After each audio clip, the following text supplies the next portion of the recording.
Everyone, আনাইরা ব্লগসে তোমাদের সবাইকে স্বাগত জানাই। আমি রূপা ঘোষ। তোমরা প্রথম থেকে শেষ পর্যন্ত ভিডিওটা দেখো। সকালে উঠে সমস্ত বাসি কাজ আমার হয়ে গেছে, আমার ছেলে স্কুলে চলে গেছে, এবার রান্নার জোগাড় করছি। তো বাইরে দেখো প্রচুর রোদ। এই যে কাঠের জালে ভাতটা বসিয়ে দিয়েছি। তো আজকে প্রচুর গরম পড়েছে, তাই আজকে সেরকম কিছু রান্না করব না। এই যে ছোট ছোট বাটা মাছ, এই বাটা মাছ দিয়ে পটল দিয়ে আলু দিয়ে ঝোল করব, আর একটু টকের ডাল করব। এই যে আমাদের এই যে বাগান দেখতে পাচ্ছ, এই যে কচি কচি নিম পাতা, এই যে কচি কচি নিম পাতাগুলো, এই যে এগুলো সব পেরে বেগুন দিয়ে নিম পাতা বেগুন হবে, নিম বেগুন ভাজা।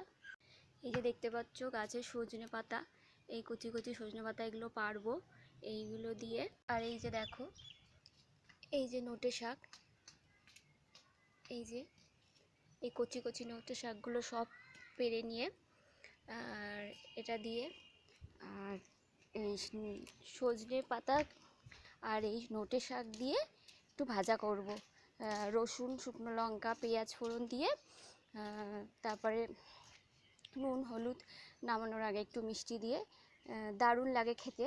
তোমরা এইভাবে খেয়ে দেখো, দুটো শাক মিশিয়ে।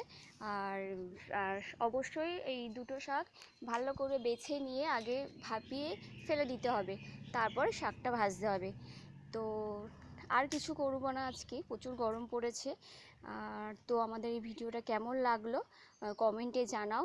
আর প্লিজ প্লিজ আমাদের চ্যানেলটা সাবস্ক্রাইব করো, তাহলে আমাদের ভিডিওগুলো তোমাদের কাছে পৌঁছে যাবে।